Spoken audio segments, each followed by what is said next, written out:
Hello and Happy New Year.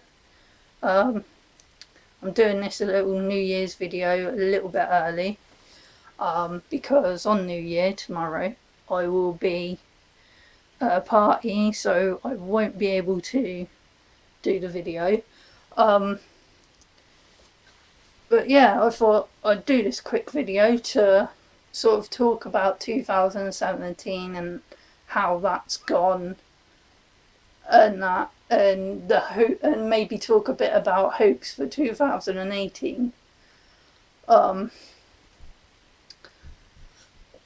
So yeah, basically 2017, it's been bumpy. I've had a lot of ups and downs, a lot of bad stuff has happened, but then on the other hand, a lot of good stuff has happened as well, which is good, obviously. But I think the good stuff is almost outweighing the bad stuff, so that's definitely a plus. But yeah, most of the bad stuff is just mainly to do with my health, my struggle to get treatment for my hip, and the stuff to do with the benefit system, losing my disability benefits, and being turned down when I claimed for the new PIP benefit. That kind of threw us in the air with our finances a little bit, because a big chunk of my benefit money had gone because they cut the DLA. So then I was stuck living with ESA, which is not much, to be honest. So I kind of had to cut back on a lot of things and kind of re-budget everything so that I was able to manage to pay my bills and buy food. And I've kind of managed to get control of all that, which is good. We're managing to keep up with the bills, managing to make sure we've got enough food in for ourselves, and every now and again we manage to save a little tiny bit so that we're able to go out and do the things we want to do, which is been a big help for my independence, really, because that's something I've been fighting for this year, and that's something I've been trying to improve on, because my independence went totally down the toilet because of my health issues and because of my mental health issues. And see, where mental health and physical health are connected, because my physical health was down, my mental health was down as well. And I went through quite a few years where I wouldn't go out on my own.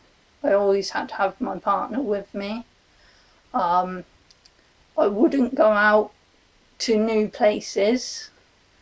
I wouldn't go out shopping.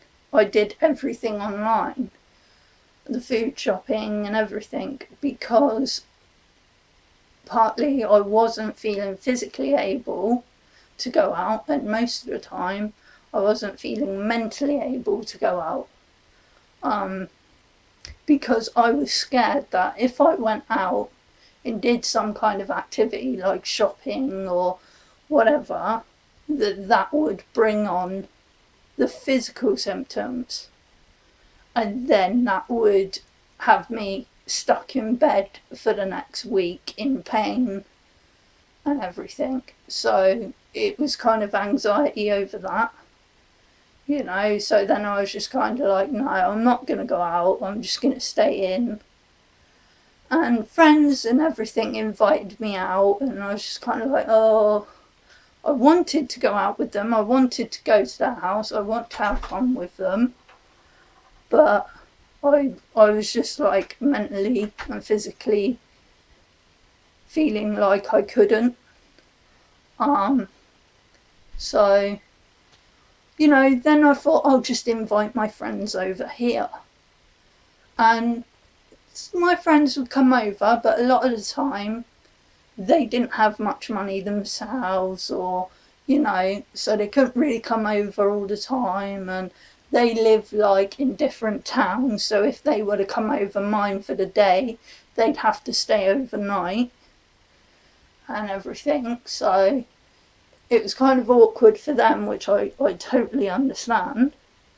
But then it became awkward for me when I had friends over, because I'm one of those people, if I have people over my house, I like to be there, and I like to be a good hostess, and I like to chill out with them, I like to have fun with them, I like to make sure they've got food and drink and whatnot, but because of my physical health, I wasn't able to do that so much, and I became exhausted. Even just social interaction became exhausting for me, mentally and physically, and then I would get anxious and everything over that, and then I just feel like I just want to go to bed. I just want everyone to get out of my house so I can go to bed, and then me thinking that and me feeling that made me think, oh, that's me being rude, or now I'm being rude to my friends, and then that would make me feel anxious that my friends wouldn't like me because they think I'm being rude to them, so it was kind of like a vicious cycle. And this past year, I've been working on getting myself out of that vicious cycle, and I'm proud to say it's kind of worked a little.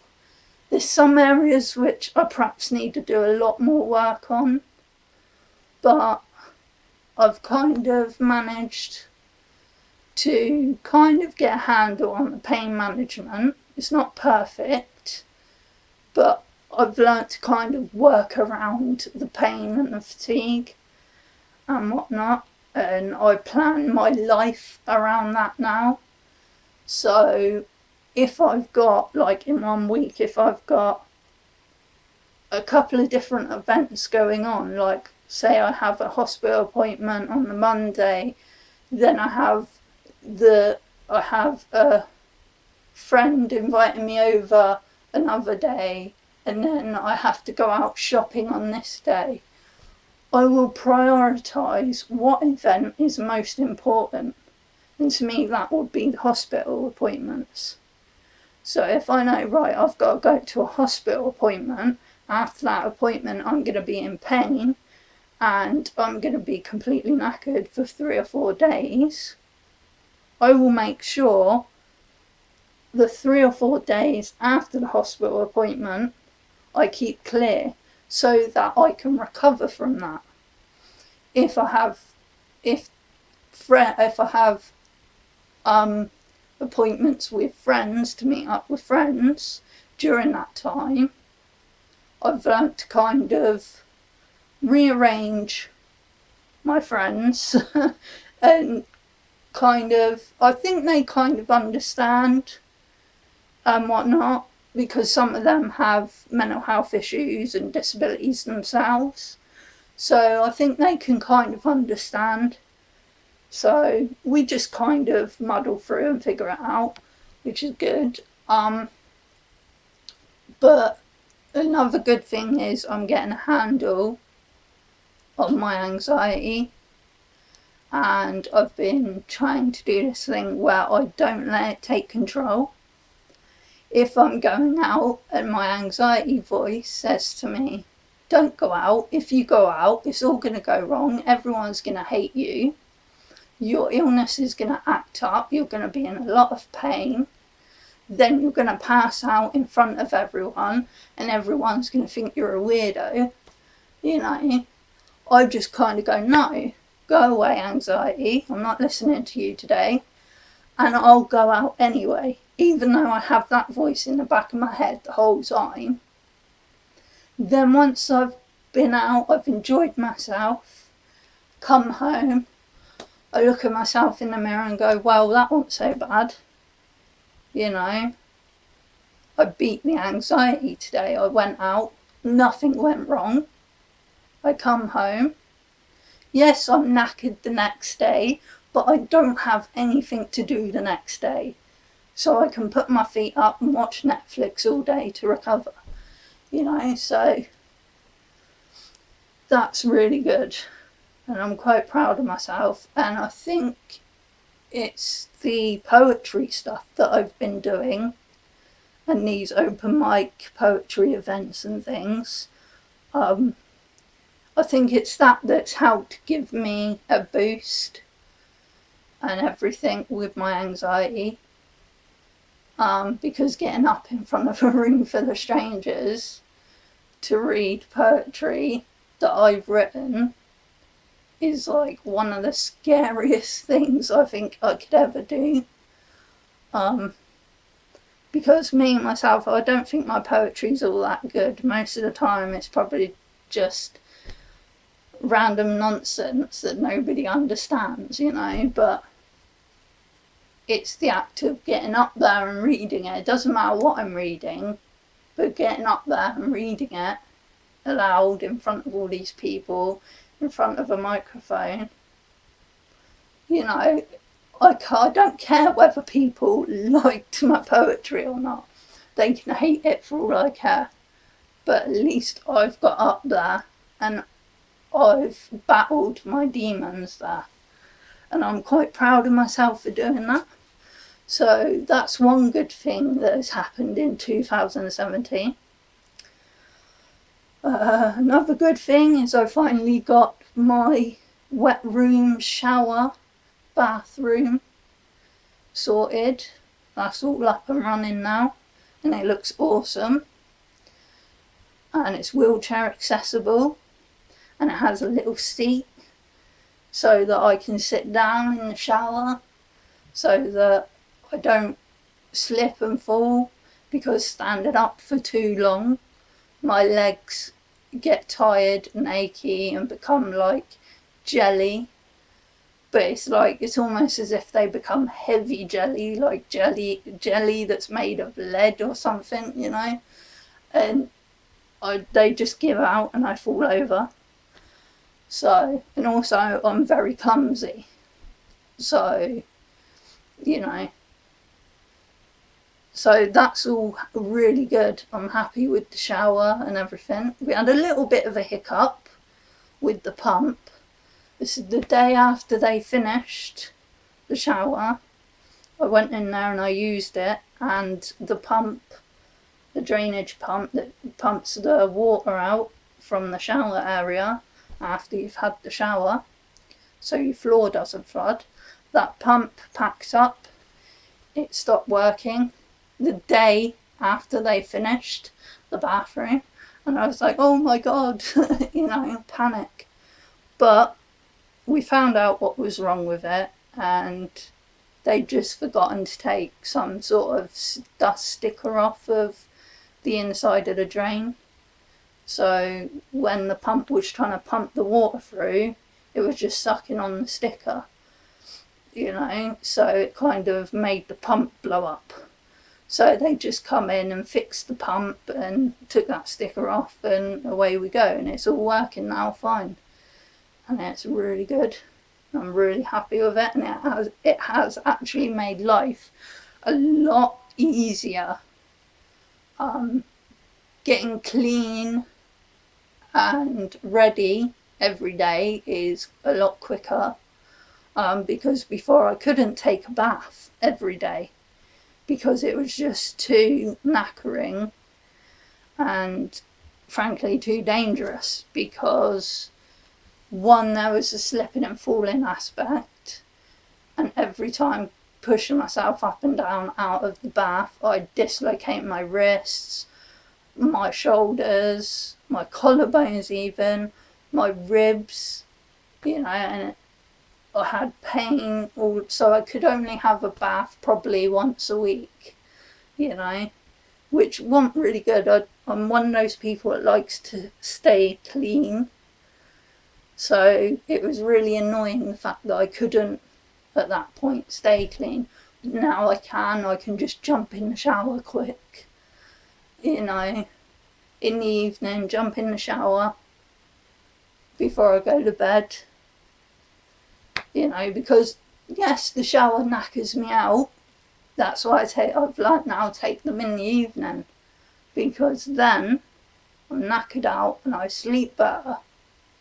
Then the next morning I wake up and I'm still quite clean, and then just have a quick wash and away we go, you know. So it's just kind of adapting everything and working around the fatigue and the pain, and I'm figuring that all out slowly, which then that is helping with my independence, and then that is helping with my mental health, with my depression and my anxiety.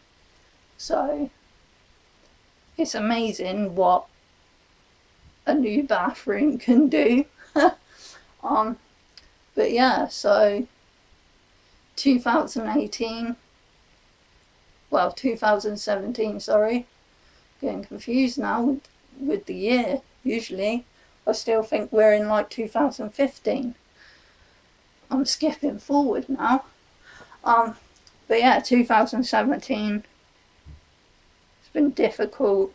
And as I said, the most difficulties is to do with the medical stuff. And at the moment I still haven't got my hip replacement, which I'm not happy about. One doctor disagrees. And this is the doctor that is the linchpin on the whole thing. He's the doctor that approves the surgery.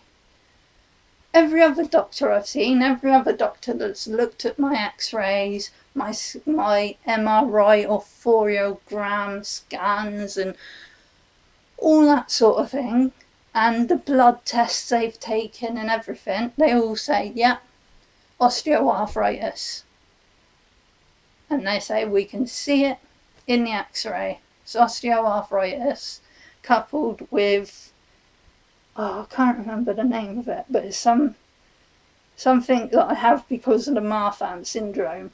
It's deep sockets, very deep hip sockets, and apparently misshapen head of the hip joint, something like that. And the osteoarthritis isn't helping that fact, and the fact that there's literally no cartilage left in the joint, that's not helping either. But yeah, and even when I looked at my x-ray, they did a full pelvic x-ray with both hips. I looked at it, and the left hip, I could tell it looked completely messed up. The right hip, like there was a little bit of wear and tear, which is normal, you know, but it looked neat, it looked healthy. The left one looked completely buggered. It was all rough and looked like it had all broken away and everything, and all misshapen, and you know, and I couldn't see any of the cartilage there. Whereas in the right hip, I could see the cartilage in between the joint. You know, so I'm not really medically trained, but even I could look at that x-ray and go, yeah, that hip, that needs replacing, you know. But this one doctor, what are they called? Orthopedics. He reckons that it's not the hip, there's nothing wrong with the hip at all, even though he sat there looking at this x-ray at the time and looking at all my notes, and he said, no, it's not the hip at all. I think it's your spine. I was like, my spine? What do you mean, my spine? And he said, well, you've had spinal surgery. It's the spinal rods you have holding your spine straight. He said it's them that are rubbing on nerves at the base of your spine, which is causing the hip pain. Which, okay, yeah, that is a possibility, because there's the sciatic nerve that runs from the base of the back down through the hip. So, okay, that is possible, and I'm happy to explore that. I need a spinal checkup anyway,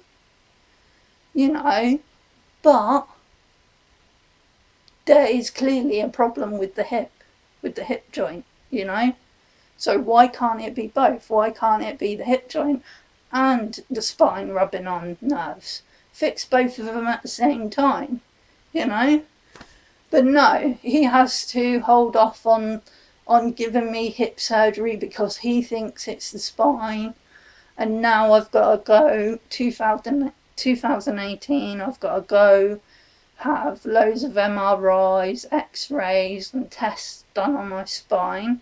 And if they tell me that I've got to have an MRI or thoraogram on my spine, I'm going to go tell them to shove that big fucking needle up their backsides, because I'm not having that done again. Excuse my language, but no. I had that done on my hip and it was extremely painful, extremely uncomfortable, and extremely nerve-wracking for me. I was bricking it when they did that. Big needle, big needle, straight in through the muscles, straight in between the joint, so they could inject some sort of dye in there. And I'm not good with needles as it is. I can about cope with blood tests. I get a little bit nervous with those, but they're tiny needles. Big needles, no.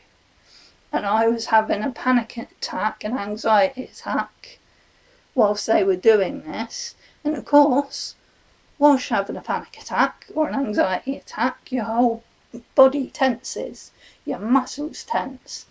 And then because your muscles tense, they've gone hard. So it's even harder and more painful when they're pushing the needle in.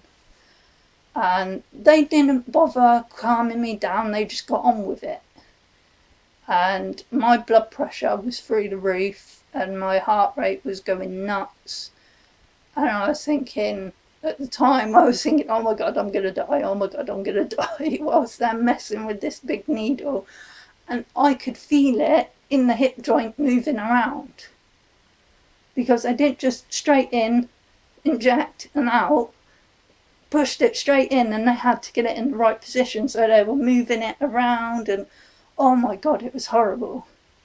So if they tell me that they want to do one of those on my lower spine, they can go jump off a bridge for all I care. I'm not having that done. I'm going to flat out refuse and say no, because that was just a really scary ordeal. And I was in agony for days afterwards. My hip felt like it was being ripped apart by a crowbar, so that is not going to be happening. So that's the main thing I'm kind of annoyed about 2017, is the fact that I still didn't get the treatment for my hip. I mean, I've been trying to get the diagnosis of osteoarthritis and fibromyalgia since 2013. I finally got those diagnoses this year.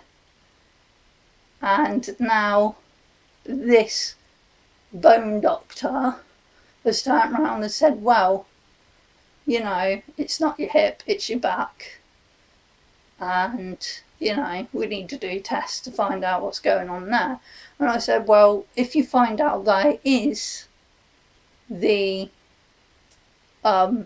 back, what happens then? Do I need surgery on my back?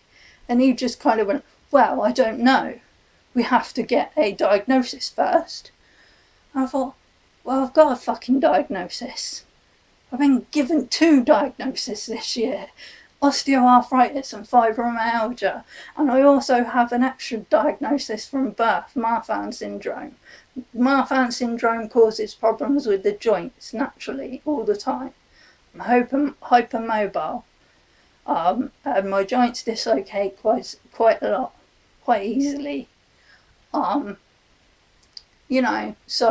and the osteoarthritis, obviously, that breaks the joints down. That breaks the bones down, Fibromyalgia comes along with joint pain, muscle pain, nerve pains, even pains that aren't physically there. The fibromyalgia kind of messes with the nerves and the brain, So sometimes I'll be sat there and I'll feel like literally my arm is on fire.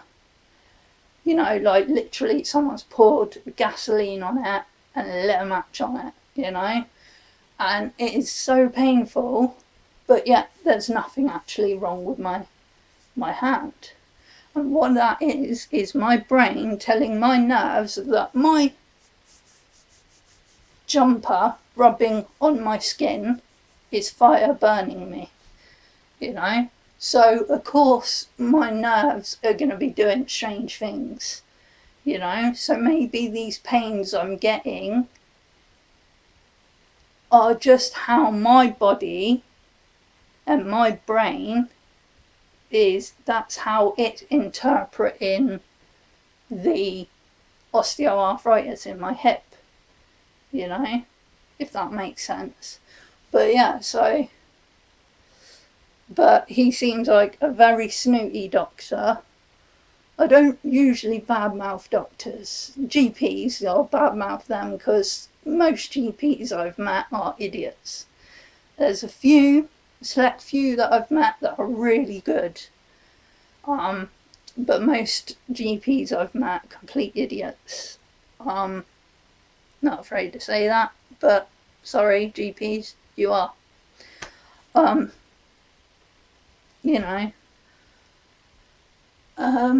But hospital doctors, I don't usually badmouth them because I always have the top hospital doctors.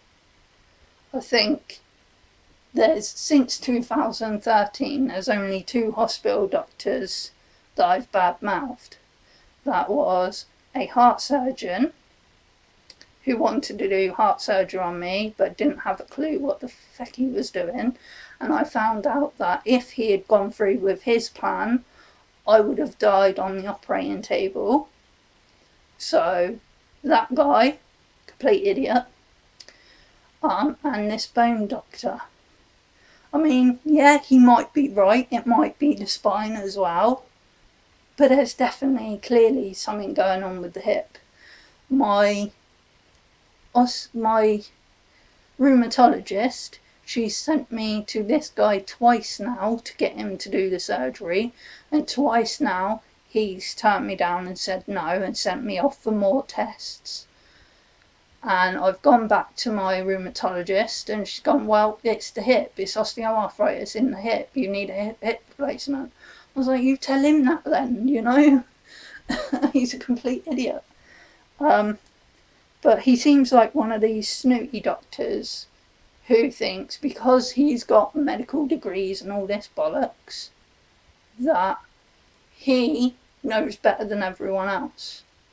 Not being funny, okay, he might be medically trained, but he doesn't know how to read a flipping x-ray, My rheumatologist looked at the x-ray, straight away went, yeah, hip replacement.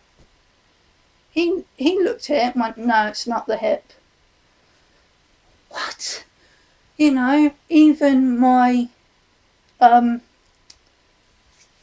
physiotherapist looked at it and said, yeah, you're probably going to need a hip replacement.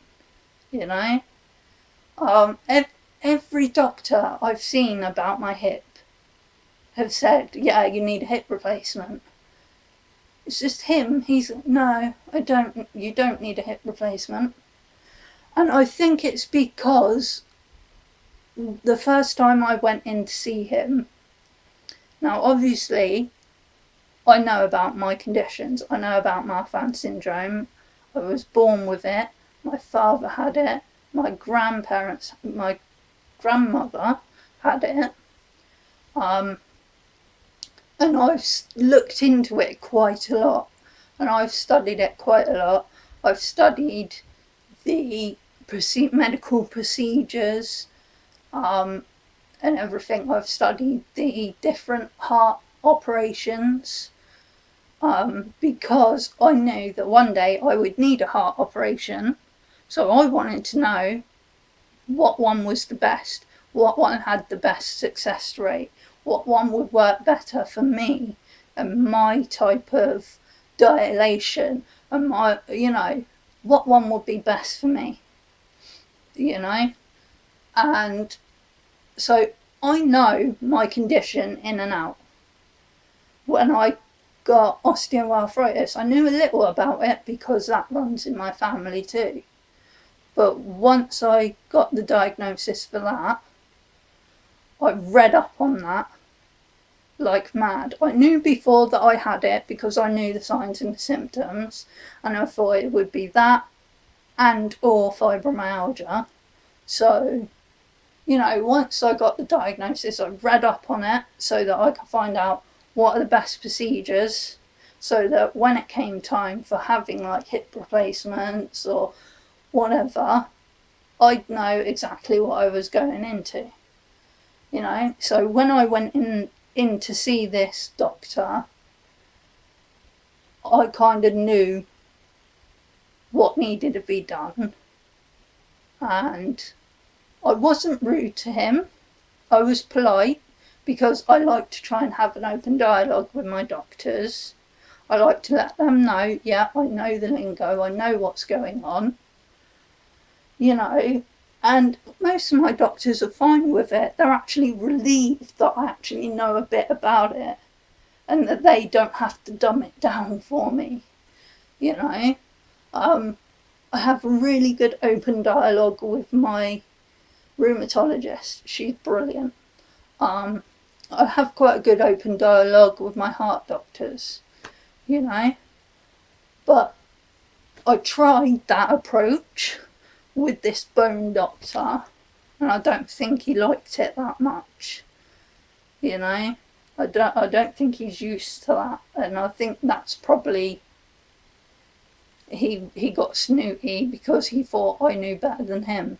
That I was thinking I knew better than him, which that's not what I was thinking. I was thinking, right, I need to have an open dialogue with this doctor so we can talk about what the problem is, what the best solution is, and come up with a good enough plan together and whatnot, that's how it's meant to work with doctors, with patients and doctors. That's how it's meant to go, so, and I think that is what caused the problem. Now he's really snooty towards me, which, to be honest, if that carries on, I'm going to be sacking him off and going to find get a second opinion from a different bone doctor, so that I do get the correct treatment, because I need a hip replacement. I've lived with this hip pain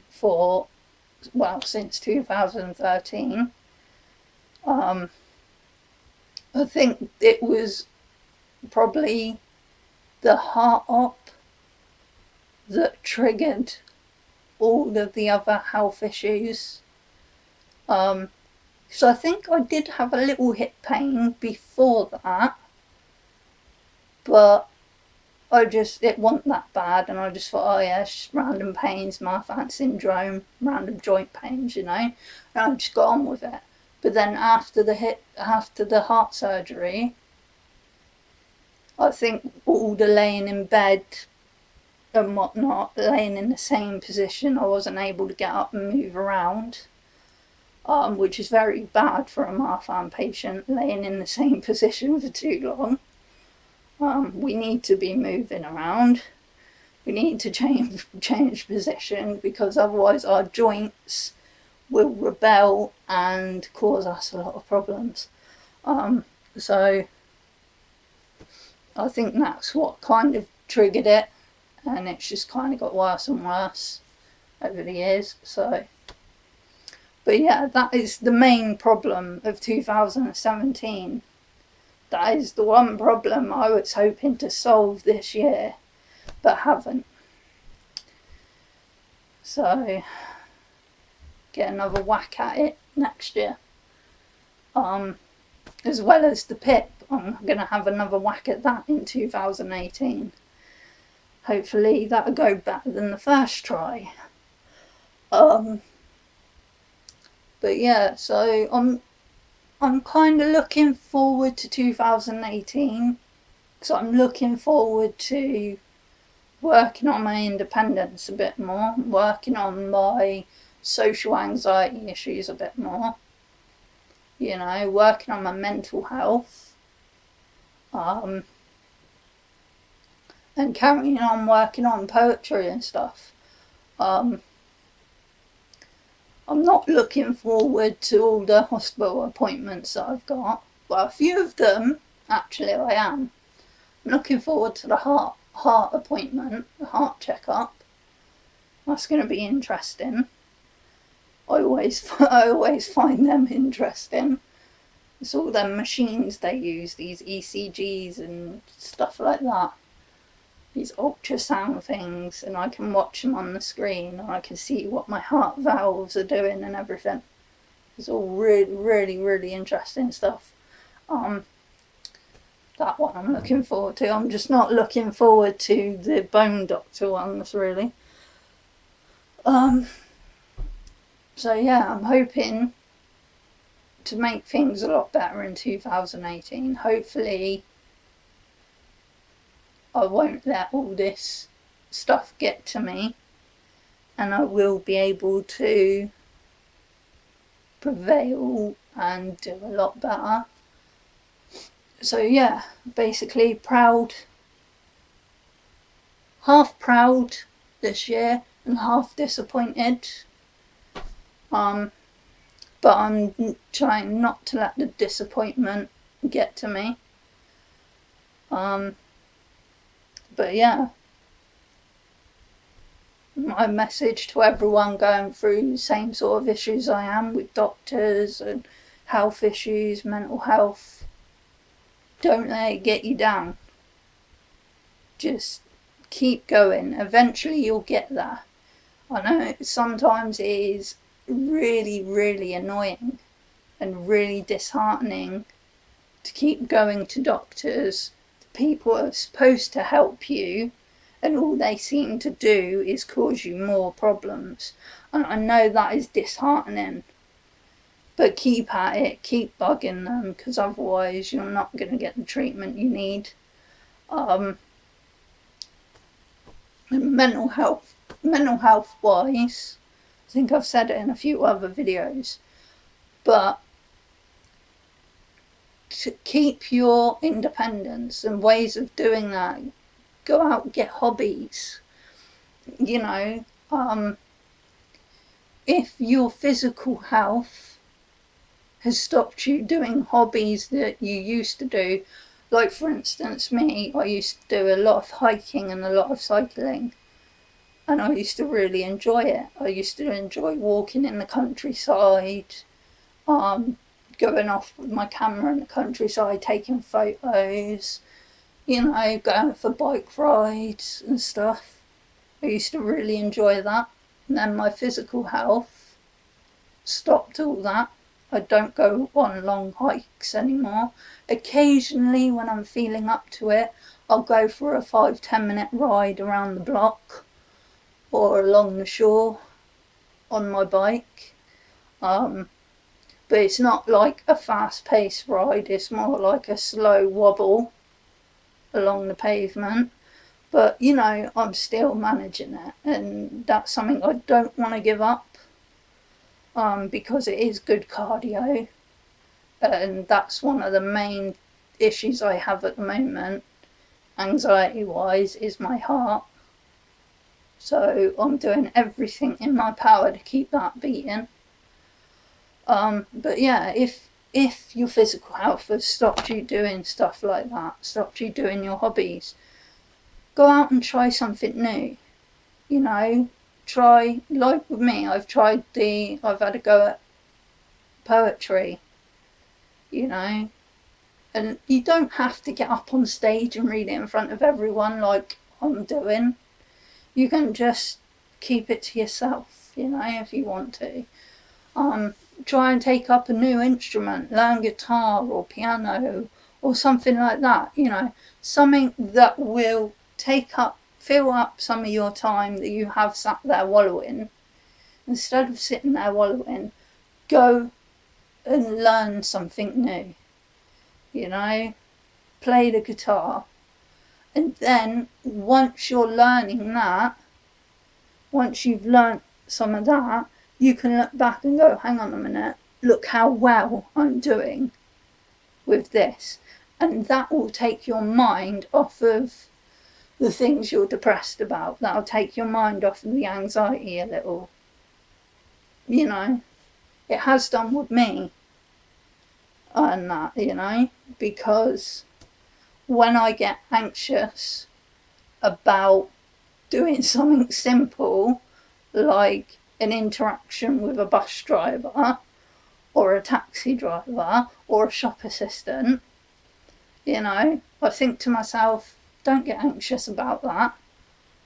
The other day, you were stood up on stage in front of a massive pub full of people reading poetry. If you can do that, you can tell this bus driver what stop you want. You know, you can tell the shop assistant what you want. You can talk to this taxi driver, tell him where you need to go. You know, you can talk to this waitress and tell her what food you want from the menu. You know, so it's that kind of empowering sort of thing, and that's what you need to do. You know, so for 2018, I challenge all my chronic illness, mental illness, and disabled people out there. I challenge you all to go take up a new hobby. And then I want you to share your hobby with me. Write about it on the page, on my Chronically Suki Facebook page. Share pictures or videos of you doing it. You know, give it a go in 2018. Try something new. Get your independence back. Take control of the anxiety. Don't let it control you anymore. Okay, that's our challenge for 2018, and that's what we're going to do. If I can do it, anyone can do it. So come on, 2018, we're going to make anxiety our bitch. We're going to make depression our bitch. We're going to make all our illnesses bitches. We're going to make the whole of 2018 our bitch. And we're going to prevail.